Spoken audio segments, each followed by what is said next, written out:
말씀 우리 나누겠습니다. 네, 오늘 말씀 제목 한번 따라해 봐주세요. 예수의 생명의 삼킴바래요.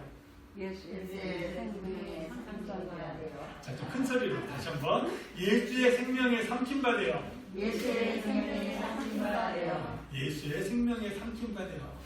예, 우리는 예수님의 부활하신 이후에 우리의 생명을 예수님의 생명의 삼킴바 된 사람들입니다.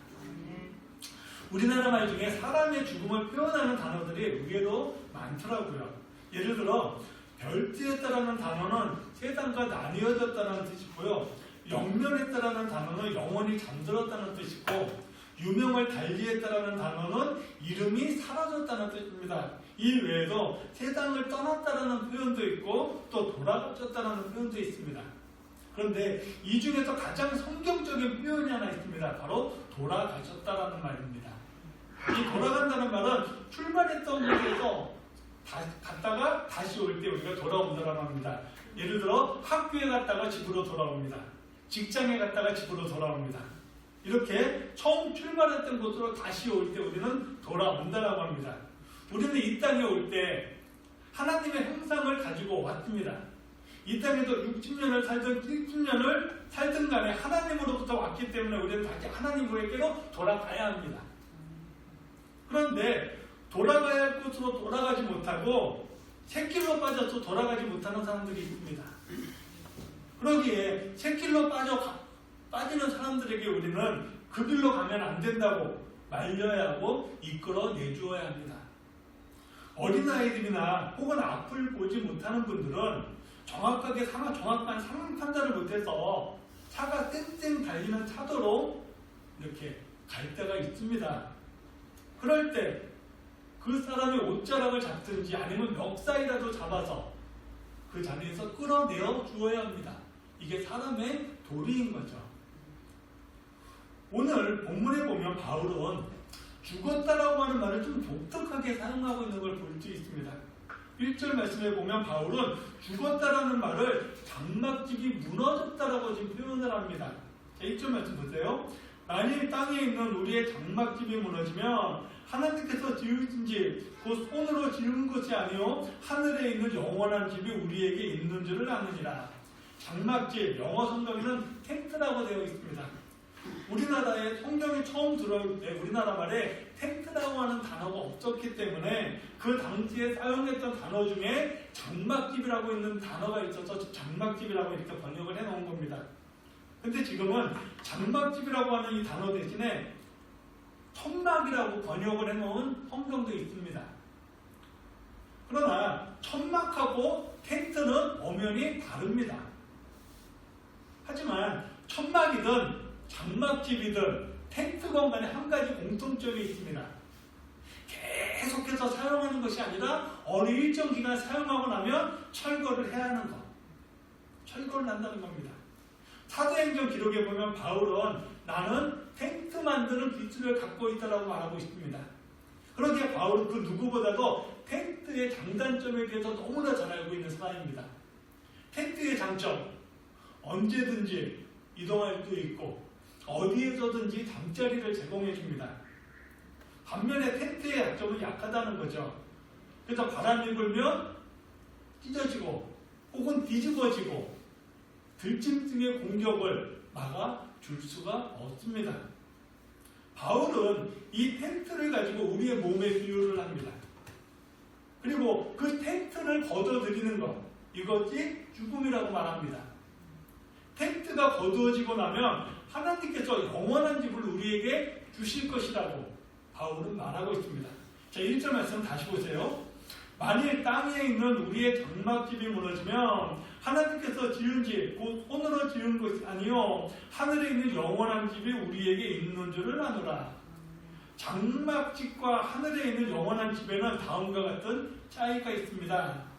장막집과 영원한 집은 시간과 경관과 장소에서 차이가 납니다.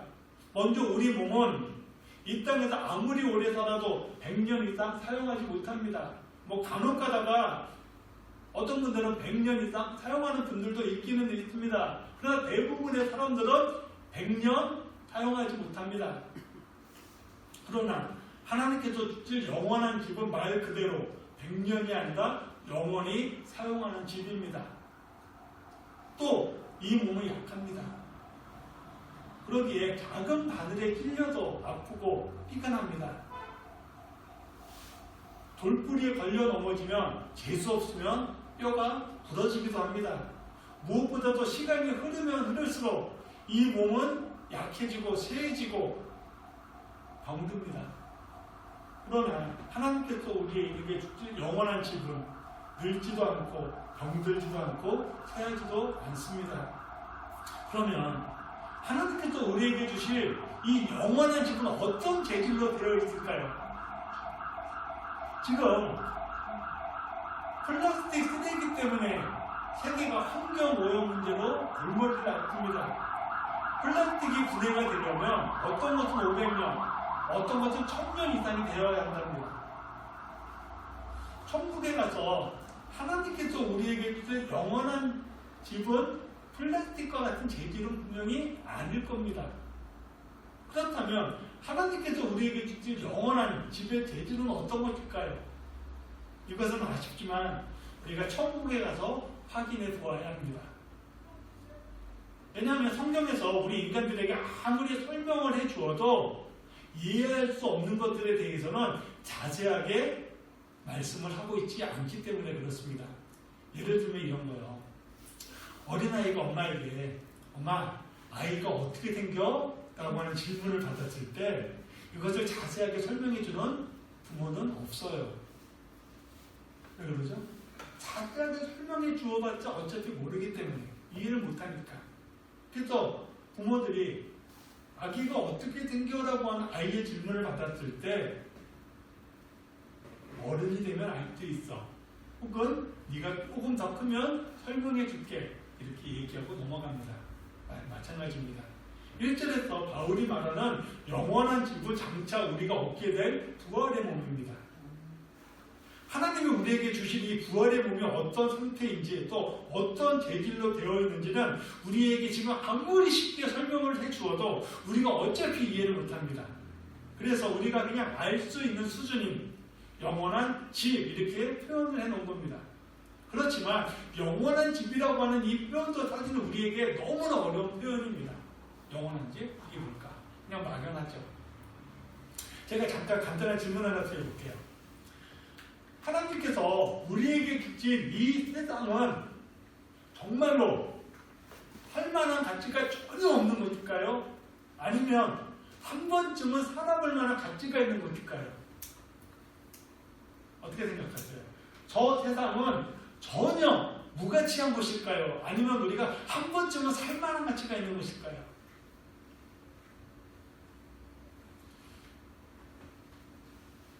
저 세상 한 번쯤은 살 만한 가치가 있는 것입니다. 이 세상이 정말로 아무런 가치가 없고 재미도 없고 무의미한 곳이라면 하나님께서 가치 없는 것을 무의미한 것을 만들어 놓고 우리에게 주셨다는 말이 되는 겁니다. 근데 이게 말이 안 돼요. 창세기 1장에 보면 하나님께서 이 세상을 창조하신 후에 좋다고 하셨어요. 그런데 무의미하고 무가치하고 아무런 의미 없는 것을 만들어 놓고 하나님께서 그걸 보면서 좋다고 하셨을까요? 그렇다면 하나님은 성격이 이상한 분입니다. 그리고 우리는 이상한 신을 믿는 사람들이 되는 거예요. 정말로 아무런 가치도 없고 무의미하고 재미도 없는 것을 만들어 놓고 우리 인간들에게 주시면서 너희 거기에서 한번 살아봐라고 하셨다면 하나님은 너무나 무책임한 분입니다. 그렇잖아요. 하나님께서 이 세상을 창조하실 때 가치 있게 아름답게 창조하셨습니다. 그리고 거기에 하나님께서 이 세상을 창조하신 후에 좋다고 하셨던 겁니다. 그리고 그 좋은 것을 우리 인간들에게 주신 거예요. 하나님께서 우리에게 좋은 것을 주셨습니다. 그것도 최고로 좋은 것을 주셨습니다. 그런데 우리 인간들이 하나님이 주신 것을 망가뜨리고 있는 중입니다. 우리가 지금 망가뜨려 놓고는 이놈은 망할 놈의 세상이라고 우리가 원망하는 거죠. 자, 2절 말씀 한번 보세요. 참으로 우리가 여기서 탄식하며 하늘로부터 오는 우리 처소를 덧입기를 간절히 사모하노라. 자, 지금부터 말씀 조금 어렵습니다. 자, 2절 말씀에 바울은 좀 묘한 얘기를 하고 있어요. 1절에서 바울은 우리의 육신을 장막으로, 텐트로 표현을 했습니다. 그런데 바울은 이 장막을 벗어버리는 것이 아니라 이 장막 위에 그대로 하늘로부터 오는 처소를 덧입고 싶다고 지금 말합니다. 덧입는다는 게 뭐예요? 덧입는다. 원래 있던 것 위에 새로운 것을 올려놓을 때 우리는 덧입는다고 하잖아요. 예를 들어 제가 지금 입고 있는 이 양복 위에 또 다른 양복을 입을 때 우리는 덧입는다라고 합니다. 그래서 여기서 지금 덧입는다라는 이 말은 죽고 싶지 않다라는 말이 아니라 지금 현재 우리가 죽지 않는 이 상태에서 이 몸 이대로 예수님이 주시는 부활의 몸으로 변화가 되고 싶다는 바로 그런 말입니다. 그러면 고린도전서 15장 50절에 나오는 말씀으로 완전히 배치가 되게 됩니다. 자, 고린도전서 15장 50절에 보면 이런 말씀이 있어요. 형제들아, 내가 이것을 말하노니 혈과 육은 하나님 나라를 이어받을 수 없고 또한 썩는 것은 썩지 아니하는 것을 유업으로 받지 못하느니라. 보라, 내가 너희에게 비밀을 말하노니 우리가 다 잠잘 것이 아니요 마지막 나팔에 끈질까지 후련이 다 변화되리라. 보세요. 혈과 육은 하나님의 나라를 이어받을 수 없답니다. 그래서 마지막 나팔이 부는 그때 우리 주님이 오시는 그날에 우리의 이 몸이 하늘나라로 들어갈 수 있는 몸으로 변화가 된답니다. 그런데 오늘 본문에서 바울은 이 몸 위에 영원한 집을 덧입고 싶다고 합니다. 그렇다면 이 육신으로는 하나님 나라를 받을 수 없다고 하는 이 고린도전서 15장 50절 51절 말씀과는 배치가 됩니다. 그런데 왜 바울은 본문에서 이 몸 위에 영원한 집을 덧입고 있다고 하는 것일까요? 바울이 한 입 가지고 두말하는 걸까요? 아닙니다. 바울이 지금 한 입 갖고 두말하는 게 아니라 이 덧입고 있다는 이 말은 결론부터 말씀을 드리면 이렇습니다. 예수의 부활의 생명을 가진 자로서 이 세상을 살아가고 싶다는 겁니다. 다시 말씀드릴게요. 예수의 부활의 생명을 가진 자로서 이 세상을 살고 싶다. 바로 이 표현을 하는 겁니다. 바울이 덧입고 싶은 이유를 오늘 본문에서 두 가지로 말합니다. 첫째, 벗은 자가 되고 싶지 않다고 합니다. 자, 3절에 보면 이렇게 입으면 우리가 벗은 자들로 발견되지 않으려 합니다. 자, 앞에서 벗는 자가 되고 싶지 않다고 했어요. 여기서 벗는다는 것은 죽음을 의미합니다. 그런데 오늘 본문에서 벗는다고 할 때 이 죽음은 이 육신, 이 몸의 생명이 끊어지는 죽음이 아니라 영의 죽음을 의미합니다. 나무 토막이 아무리 거대해도 생명이 없기에 물결에 끌려다닙니다. 바위가 아무리 거대해도 생명이 없기에 시간이 지나가면 부스러지고 낡아집니다. 그러나 생명이 있는 물고기는 거대한 파도를 뚫고 갑니다. 씨앗 안에 생명이 있기에 폭풍 속에서도 싹을 내고 나무가 되고 열매를 맺습니다. 그래서 여기서 벗은 자로 발견되고 있지 않다라는 이 말은 나무 토막이 바람에 끌려다니는 것처럼 세상에 끌려다니는 사람으로 살고 싶지 않다는 거예요. 몸은 살아있지만 영이 죽어서 멸망으로 달려가는 사람처럼 살고 싶지 않다는 말입니다. 우리는 예수 믿는 사람들입니다. 우리의 생명은 예수님의 십자가 보혈로 다시 얻은 새 생명입니다. 우리의 생명은 예수님의 부활의 생명이에요. 그러기에 우리의 몸은 살아있지만 영이 죽은 사람처럼 살아서는 안 되는 사람들이라는 겁니다. 두 번째로 바울은 이 몸 위에 하나님이 주신 영원한 집을 덧입고 싶은 이유에 대해서 생명의 삼킴바 되고 싶기 때문이라고 했어요. 저는 이 표현이 너무나 멋있습니다. 생각하면 생각할수록 멋있어요. 생명의 삼킴바 되고 싶다. 자, 4절 말씀 보세요. 참으로 이 장막에 있는 우리가 빚진 것 같이 탄식하는 것은 벗고자 함이 아니요 오히려 덧입고자 함이니 죽을 것이 생명의 삼킴바 되게 하여 함이라. 생명이 삼킴바 된 자. 죽음이 생명에 삼켜진다고 했습니다. 이 말은 어둠이 빛에 삼켜진다는 말이에요. 빛은 절대로 어두움을 이겨내죠. 빛은 어두움을 이겨냅니다. 아무리 작은 빛이라 할지라도 어둠 속으로 빛이 들어가면 어두움은 사라집니다. 그죠? 빛이 어두움을 삼켜버리기 때문에 예수님이 빛이십니다. 그것도 그냥 빛이 아니라 빛의 근원이 되시는 참빛입니다. 그러기에 우리는 예수의 생명에 삼킴바 된 사람들입니다. 그러기에 어두움이 빛을 이길 수 없듯이 예수의 생명에 삼킴받은 우리를 절대로 이 세상이 우리를 이길 수 없습니다. 성경에 나오는 믿음의 인물들이라고 해서 우리와 다른 어떤 특별한 사람들이 아니에요. 우리가 똑같은 사람들입니다. 야고보서 5장 17절에 보면 이런 말씀이 있어요. 엘리야는 우리와 성경이 같은 사람이로되 그가 비가 오지 않기를 간절히 기도한 적 3년 6개월 동안 비가 오지 아니하고 다시 기도하니 하늘이 비를 주고 땅이 열매를 맺었느니라. 엘리야는 우리와 성경이 같은 사람이라 합니다. 이 말을 지금 쉬운 성경에서는 이 성경이라는 단어 대신에 똑같다라는 단어로 번역을 해놨습니다. 그죠? 이렇게 번역이 돼요. 엘리야는 우리와 똑같은 사람인데 그가 기도하지 아니하였더니 우리가 똑같은 사람이랍니다. 엘리야도 사는 것이 힘들어서 차라리 이렇게 살 바에는 죽었으면 좋겠다고 한숨을 쉴 때도 있었습니다. 그러나 엘리야는 생명의 빛 안에 있었던 사람입니다. 그렇게 엘리야는 아합 왕이 자기를 죽이려고 쫓아다닐 때 그 극한 상황 속에서도 견디고 이겨냈습니다. 예수의 생명의 빛 안에 삼킴받은 사람들의 삶이 어떤 건지 잘 표현해주는 찬송가가 하나 있습니다. 찬송가 438장이 그렇습니다. 자, 1절. 이거 너무나 잘 없는 찬양이죠. 내 영혼이 은총 입어 중한재진 벗고 오니 슬픔 많은 이 세상도 천국으로 화하도다. 내 영혼이 은총을 입었답니다. 예수의 생명 안에 있다는 겁니다. 천국의 소망을 짓고 품고 있다는 겁니다. 그러기에 슬픔 많은 이 세상을 살고 있지만 천국처럼 살아갈 수 있다는 겁니다.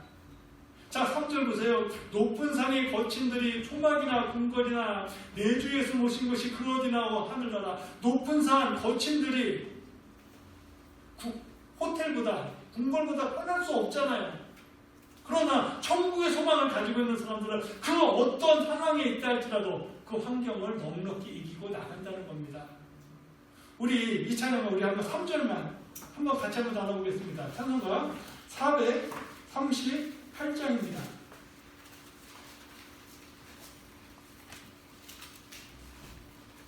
우리 3절만 한번 찬양 나누겠습니다.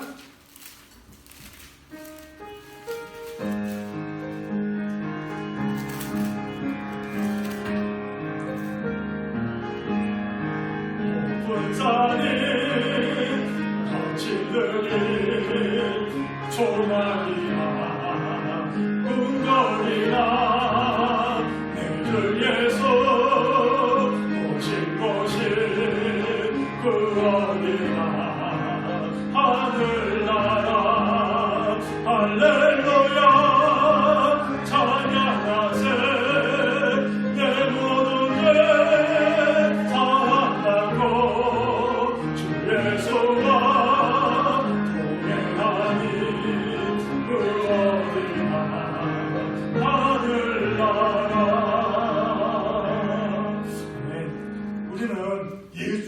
생명에 삼킴받은 사람들입니다. 그거 믿으셔야 합니다.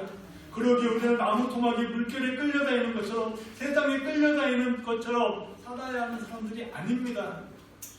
우리는 바울의 말처럼 살든지 죽든지 무엇을 하든지 간에 내 몸에 그리스도가 좋은 길이 되게 하기를 꿈꾸며 살아가야 하는 사람들입니다.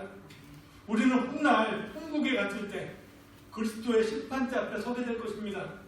자, 10절 말씀 보세요.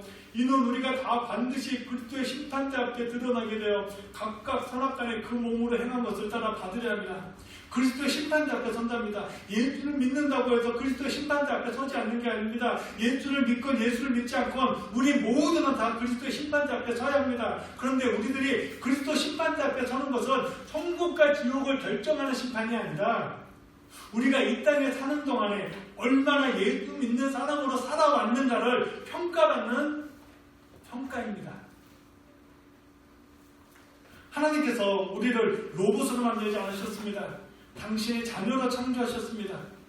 그러기에 하나님께서 우리가 당신의 자녀답게 살아가는 것을 원하십니다. 보고 싶어 하십니다. 그러기에 바울처럼 나는 먹든지 마시든지 무엇을 하든지 하나님의 영광을 위하여 살겠노라 본인이 선택할 수 있고요. 나 같은 사람이 구원받은 것만으로도 만족합니다. 그러니 나는 이 모습 이대로 살다가 하나님 만날래요. 그것도 본인이 선택할 수 있는 겁니다. 이런 무수의 얘기가 하나 있더라고요. 어느 목사님께서 꿈을 꾸었습니다. 천국에 가보니까 같이 신앙생활을 했던 김아무개 성도님의 머리 위에 동면류관이 씌워져 있었습니다. 그런데 그 옆에 박 집사님 머리에 은으로 된 면류관이 씌워져 있었습니다. 그런데 그 옆에 이 장로님의 머리에는 금으로 된 면류관이 씌워져 있었습니다. 그래서 목사님께서 가슴이 콩닥콩닥 뛰었습니다. 야, 성도님 머리에 동면류관, 집사님 머리에 은면류관, 장로님 머리에 금면류관이라면 내 머리에는 최소한 다이아몬드다. 가슴이 뛰었습니다. 그저 자신 있게 예수님 앞에 섰습니다. 그런데 예수님께서 개털모자 툭 던져주시면서 이게 네 거다라고 하시더랍니다. 그래서 이 목사님이 오 주님 이게 아닙니다라고 깜짝 놀라서 깨었답니다. 천국에 가서 내가 좀 면류관은 어떤 면류관이기를 원하시는지요? 우리는 예수를 믿기에 다 구원을 받습니다. 이건 틀림없는 사실입니다. 그러나 상급은 다를 겁니다.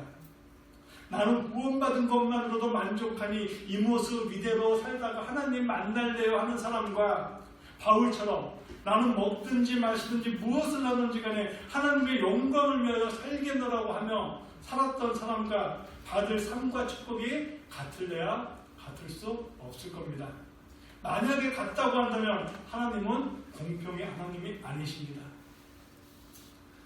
우리가 언젠가는 바울의 말처럼 텐트와 같은 이 몸을 벗어나서 하나님 앞에 서게 될 것입니다.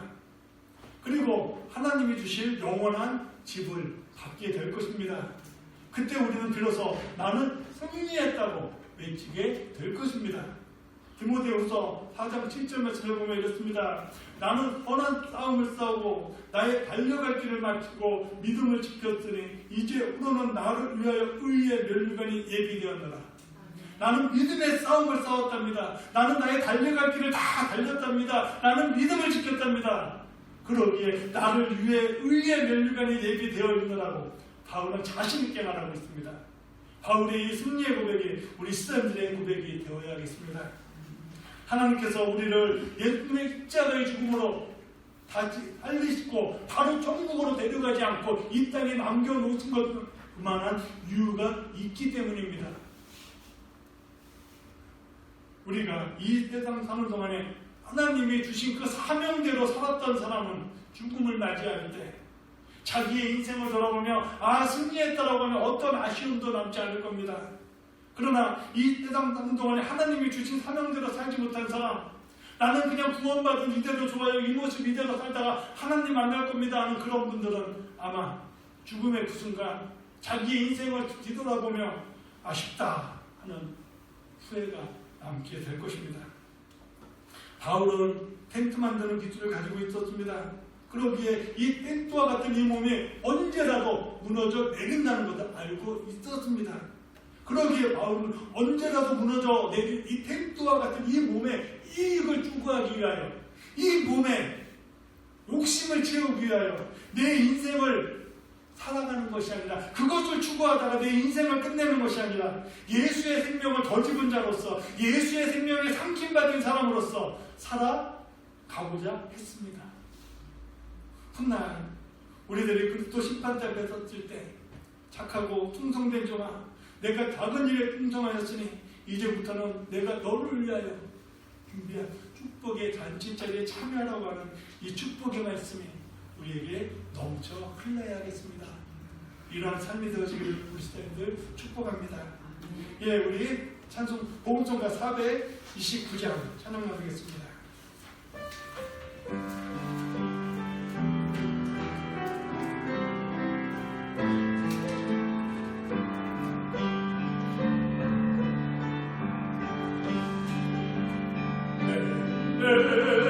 생여정 끝내려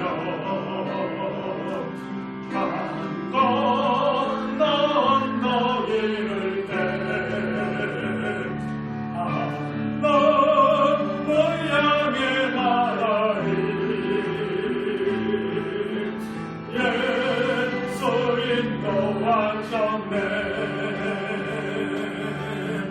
매일 발걸음마다 예수 인도하시네 나의 무거운 죄짐을 모두 덕구하는 맘 예수 인도하셨네 내 가시가 제발 인생길을 걷으면서 갈 때에 심어가 말랑 마르나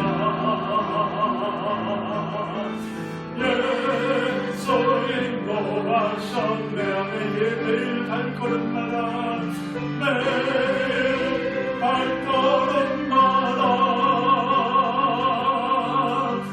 예수 인도하시네 나의 무거운 죄짐을 모두 엉구하는 맘 예수 인도하셨네 방금 발걸음마다 주 예수 보살피시사